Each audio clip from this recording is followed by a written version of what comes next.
come to my sister state and to see the good people of Georgia.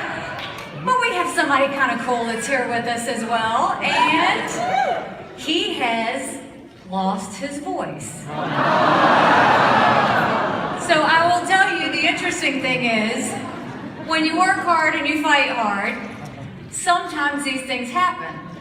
And so when these things happen, what do? You call your friends.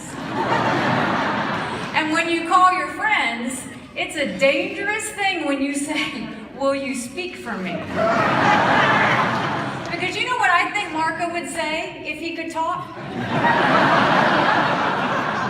My ears aren't big.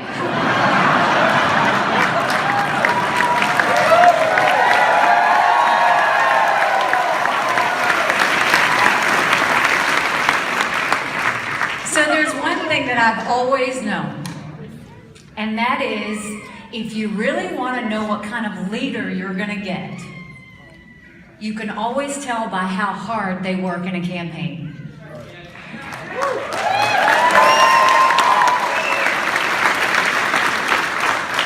The fact that he's doing 5 events a day to touch as many people as he can.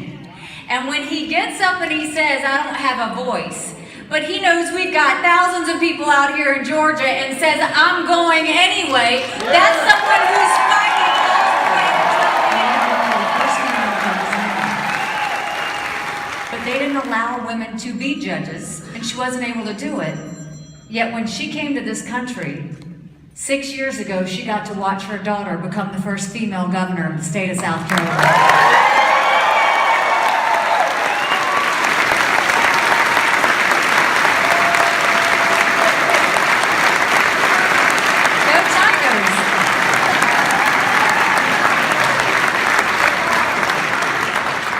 What my parents wanted for us. I know what I want for my children.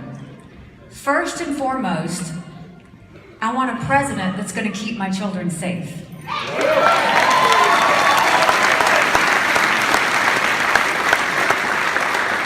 Secondly, I am the proud wife of a military combat veteran.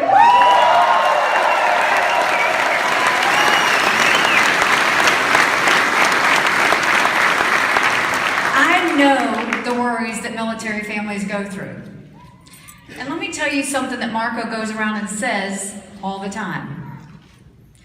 We have the smallest and oldest Air Force that we've ever had in the history of our country. We have the smallest Army since World War II. We have the smallest and oldest Navy in the last 100 years. Do you know what that does to military spouses like me? It means when you call my husband to go fight, you're not going to have his back. I want a president like Marco Rubio that will have the backs of our military officers.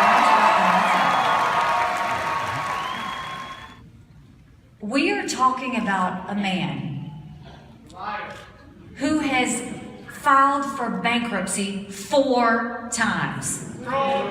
We can't afford for a man to go in as president and bankrupt our country. DC's already doing that. We don't need someone encouraging them to do that.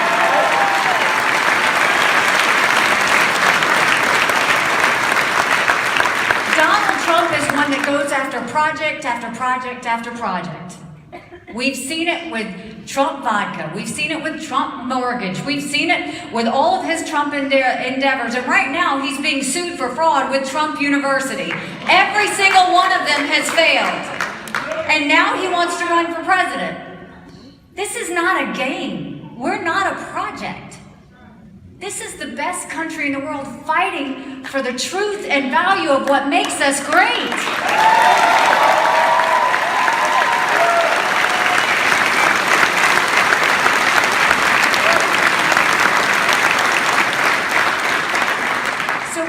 Tell you is there's a lot of people who will be out there loud about Trump.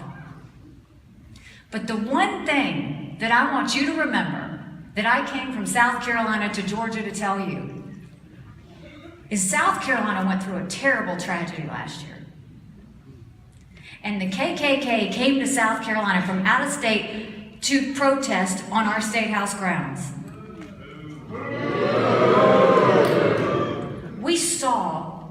and looked at true hate in the eyes last year in Charleston. I will not stop until we fight a man that chooses not to disavow the KKK. That is not a part of our party. That's not who we want as president.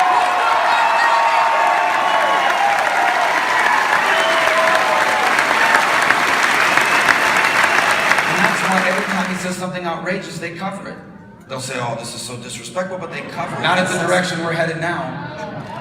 And if we lose this election, and we will if Donald Trump is the nominee, then Hillary Clinton will be the next president of the United States. I say this to you without any hesitation and without any glee. A vote for Donald Trump tomorrow is a vote for Hillary Clinton in November. The United States, a man who believes that the nuclear triad is a punk rock group from the 1980s.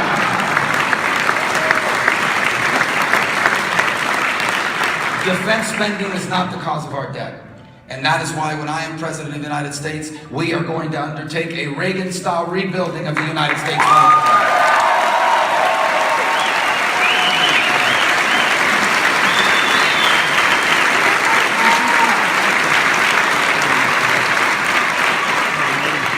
We're going to have a real war on terror. A real war on terror is not talking tough. A real war on terror is not outrageous and outlandish claims of what you're going to do. That all sounds cool. It's funny to listen to on TV sometimes. People like it because it sounds really tough. It doesn't solve your problem. It doesn't solve your problem. You need a real war on terror. One in which the best intelligence agencies in the world find them, and the best military in the world destroys them, and one in which if you capture terrorists alive, they don't get the right to remain silent. They don't go to a court hearing. They go to Guantanamo. His record is when he skipped a debate in Iowa, he said he was doing an event to raise money for veterans groups. You know how much money they got out of that in the previous event? Zip. This is not a game. They are not props. We are going to take care of our veterans. When I'm President of the United States, veterans, there are good people at the VA. And if they're doing a good job, we thank them. But if you're not doing a good job when I'm President, you will be fired from your job at the VA.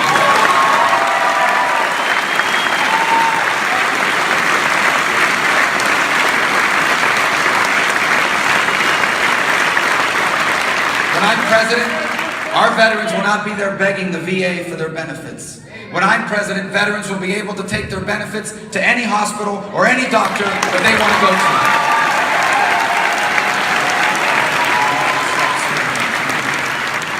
If you go to any fire station in America, you're going to meet veterans.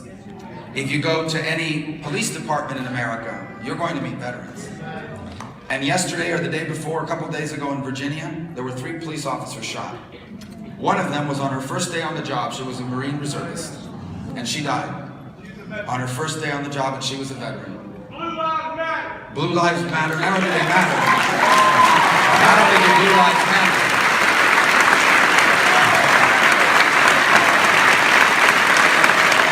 but I want to thank our veterans and our police officers and our firefighters for what they do for our country.